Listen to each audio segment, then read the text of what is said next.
¿Cómo están? Mi nombre es Alejo. Yo arranqué como becario doctoral en el IFLI este año y si bien todavía no tengo muchos resultados del trabajo doctoral, les voy a contar un poco de lo que hicimos en mi tesis de licenciatura. Yo tengo como directora a Mauricio Sturla y como codirectora a Tomás Grigera. El trabajo de la licenciatura fue en redes de vórtices, en ferromagnetos quirales y una transición de BKT inversa. Entonces, el trabajo se basa en una generalización del modelo XY, así que primero voy a contar un poco qué es el modelo XY, y después está este modelo XY con un nuevo tipo de interacción, que es de Shaloshensky-Morilla, y los resultados que obtuvimos. Bueno, entonces para comenzar, el modelo XY ocurre en una transición de fase que no es por ruptura espontánea de simetría, sino que es una transición de fase topológica, que se llama transición de Berezinski-Kosterly-Stables. Y está mediada por la aparición de unas cosas que se llaman defectos topológicos, que son vórtices. Estos defectos topológicos no están solo en el modelo XY, sino que también se encuentran en redes de superconductores de tipo 2 y junturas de Josephson, donde aparecen en redes de vórtices, no como en el modelo XY, que aparecen como vórtices aislados. Entonces la idea es ver si podemos generar este mismo tipo de redes de vórtices, pero en alguna generalización del modelo XY. El modelo XY es un modelo bidimensional de espines planares, en una red cuadrada lo vamos a considerar. Y tiene este hamiltoniano donde θi es el ángulo del spin en el sitio i de la red cuadrada respecto a algún eje arbitrario. Y j es la constante que media la interacción. Si j es menor que 0, la interacción vamos a obtener un antiferromagneto. Y si j es mayor que 0, obtenemos un ferromagneto. Si a este hamiltoniano lo modificamos cambiando todos los spines de manera simultánea en un mismo ángulo, el hamiltoniano no se modifica. Entonces lo que obtenemos es que es invariante frente a rotaciones globales. Entonces tenemos que U1 es una simetría global. Y hay un teorema, el teorema de Mermin-Wagner, que nos dice que no puede haber transiciones de fase por ruptura espontánea de simetría, una simetría continua, a temperatura finita en dimensiones menores o iguales que 2. En este caso tenemos una simetría continua y estamos en dimensión 2, así que una transición de fase por ruptura espontánea de esta simetría no puede haber. Lo que sí puede suceder es que aparezca otro tipo de transiciones de fase, que no sea por ruptura espontánea de simetría, que son estas transiciones de fase topológicas. Entonces, como dijimos, están mediadas por la aparición de defectos topológicos, que son un mapeo entre algún camino cerrado en el espacio físico y la variedad del parámetro de orden. En el caso del modelo XY, el parámetro de orden es la magnetización, que es un vector de dos dimensiones, de módulo constante, o sea que solo nos interesa la dirección en la que apunta, y esta variedad es S1. Vamos a obtener distintos resultados mapeando caminos cerrados a S1, y se van a diferenciar de acuerdo a si damos o no vueltas sobre S1. Por ejemplo, en este caso que está acá, no llegamos a dar una vuelta sobre S1, el spin arranca apuntando en una dirección y vuelve a la misma. Y en este caso que está acá, si bien arranca apuntando en una dirección y vuelve a la misma, da más de una vuelta al hacer eso. Entonces vamos a identificar cada uno de estos caminos de acuerdo a la cantidad de vueltas y el sentido en el que den esas vueltas los spines. Terminamos caracterizándolos con los enteros. Entonces, si bien no hay una transición de fase por ruptura espontánea de simetría, hay una transición de fase y la podemos determinar calculando la correlación entre spines. Si la calculamos en un modelo efectivo de baja temperatura, obtenemos que para temperaturas bajas tenemos un decaimiento algebraico que nos dice que hay un orden de cuasi largo alcance, pero sabemos que a temperatura alta el decaimiento de la correlación tiene que ser exponencial. Entonces tiene que haber alguna temperatura en el medio en el que pasamos de un régimen al otro, en el que pasamos del orden de cuasi largo alcance al desorden. Y esta transición se va a dar cuando comienzan a aparecer estos defectos topológicos, que en un principio a baja temperatura van a empezar a aparecer, pero apareados y de cargas opuestas. Es decir, vamos a tener vórtices en un sentido con vórtices en el otro juntos. A medida que aumentamos la temperatura, se va a empezar a favorecer la aparición de estos vórtices. Y lo que mide que tanto se favorece la aparición de estos vórtices es la energía libre de agregar un vórtice al sistema, que vemos que al calcularla vemos que depende de esta cantidad, que la llamamos módulo de helicidad, y que nos determina si estamos en una fase de orden de cuasi largo alcance o en una fase desordenada. Lo que vemos es que si el módulo de helicidad es mayor a esta cantidad, la energía libre va a diverger, entonces nos va a costar mucho agregar vórtices al sistema. Sin embargo, cuando el módulo de helicidad es menor que esta cantidad, también diverge pero hacia menos infinito, de manera que se ve favorecida la aparición de vórtices. Entonces lo que tenemos es que para temperaturas menores a una temperatura de transición, que cumple esta relación, vamos a estar en el orden de cuasi largo alcance, y para temperaturas mayores, donde estamos en el desorden, el módulo de helicidad vale 0.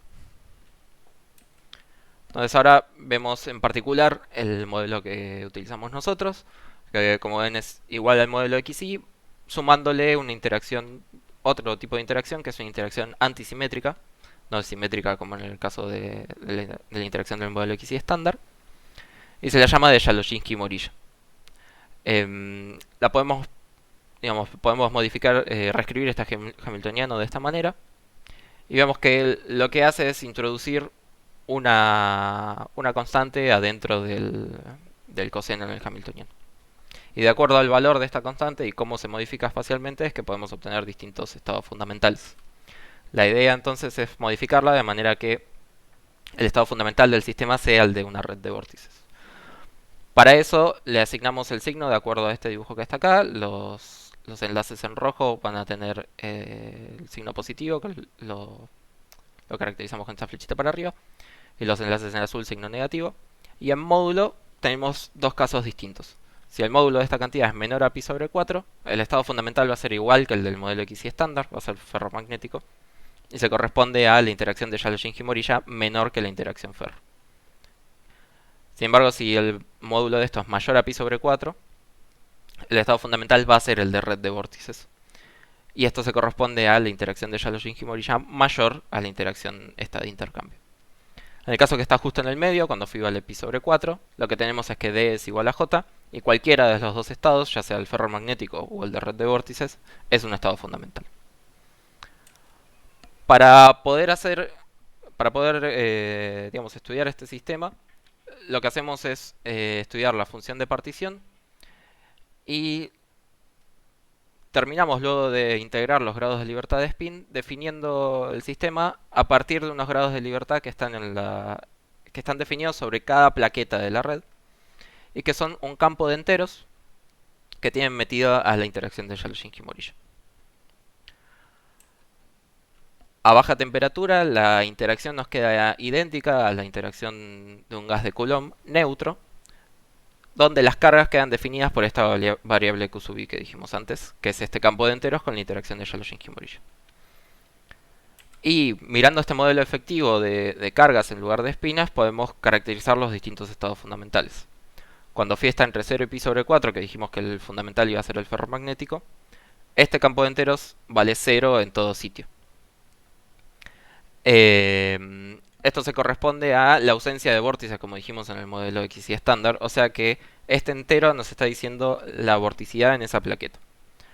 En cambio, cuando phi está entre pi sobre 4 y pi sobre 2, el estado fundamental corresponde a este entero alternando signo, valiendo 1 y menos 1. Y ya habíamos visto que el estado fundamental iba a ser el de red de vórtices, así que de vuelta este entero nos está diciendo la vorticidad que va alternando signo entre cada sitio. Y justo en el medio, como dijimos, cualquiera de los dos casos son estado fundamental. O sea, cualquiera de los dos casos son mínimos de energía. Y además de ver los mínimos de energía, queremos ver también excitaciones sobre estos mínimos de energía. En el caso del modelo XY estándar, las excitaciones son simplemente la aparición de vórtices pegados, como habíamos dicho antes. Y en el caso del modelo XY con interacción de Shaloshensky-Morilla, las excitaciones van a ser desarmar vórtices, como en esta figura de acá. Si fuese el estado fundamental, yo acá tendría un vórtice en sentido horario y acá un vórtice en sentido antihorario, o sea, uno negativo y uno positivo. Cuando aparece una excitación de menor energía, se desarman estos dos vórtices, en este caso quedan como ferromagnéticos, digamos. Y a medida que aumenta la temperatura, van a empezar a aparecer más de estas excitaciones y además se pueden empezar a desaparear, pueden dejar de estar juntas, y son las que se llevan la coherencia angular, como en el caso del modelo XY estándar se la llevaban los vórtices. O sea, son los que nos llevan del orden de cuasi largo alcance a el desorden. Y para estudiar un poco más este sistema, lo que hicimos fue estudiarlo a través de simulaciones de Monte Carlo, calcular este módulo de helicidad, que es el que nos determina si hay una transición de BKT. Y lo que vimos es que sí, hay una transición de BKT, vemos que el módulo de helicidad vale algo finito, y a partir de cierta temperatura tenemos un cambio brusco y empieza a valer cero. Esto es lo que nos determina a partir de esta temperatura tenemos una fase desordenada. Eh, para ser más precisos sobre la temperatura en la que ocurre la transición, usamos esta dualidad que hay con el gas de Coulomb, con el gas de cargas neutras, que nos permite determinar el módulo de helicidad no solo como función de la temperatura, sino como función del tamaño del sistema. Hicimos simulaciones de Monte Carlo para distintos tamaños del sistema y a distintas temperaturas. Y obtuvimos un valor para la transición, para la temperatura de transición, que es muy similar, de hecho concuerdan con la incerteza, a la transición para el modelo XY estándar, lo que nos lleva aún más a esta relación que hay entre la aparición de vórtices en el modelo XY estándar y la desaparición en el modelo con interacción de Shaloshín-Himorishi. Y otra cosa que vimos es que no solo aparecen las cargas estas empiezan a proliferar sobre el sistema, sino que también aparecen de pares opuestos, por lo que calculamos la densidad de vórtices y vemos que a toda temperatura la de vórtice y antivórtice es constante, o sea que estas cargas están apareciendo realmente de a pares. En el caso del XY estándar aparecen y en el caso del XY con interacción antisimétrica van desapareciendo. Todos estos resultados se ven resumidos en este diagramita de fases, donde tenemos con el eje X a la temperatura y el eje Y al ángulo este que media la interacción antisimétrica. Cuando es menor que pi sobre 4, el estado fundamental es tipo ferro, con una transición de BKT que nos lleva al estado desordenado. Y cuando phi es mayor a pi sobre 4, el estado fundamental es la red de vórtices. Y a medida que cruzamos esta temperatura de transición de BKT, pasamos a la fase desordenada. Por último, hacemos un resumen de los resultados principales y trabajo a futuro. Encontramos que el modelo presenta una dualidad con el gas de Coulomb neutro y que además presenta una transición de fase del tipo BKT que es inversa a la del modelo XY, ya que tenemos como estado fundamental un estado poblado de efectos topológicos que van desapareciendo a medida que aumentamos la temperatura. Y en el modelo XY estándar tenemos un estado fundamental sin defectos topológicos que aparecen cuando aumentamos la temperatura. Y como trabajo a futuro y lo que estuvimos realizando durante este año es estudiar la dinámica de electrones sobre estas configuraciones magnéticas y otras configuraciones planares que también tengan vórtices, como configuraciones en redes triangulares o en redes de Kagome. Y también estudiar otras configuraciones espaciales de la interacción de Shaloshín-Himoriya que presenten vórtices de mayor tamaño y estudiarlas a través del grupo de renormalización. Y bueno, muchas gracias.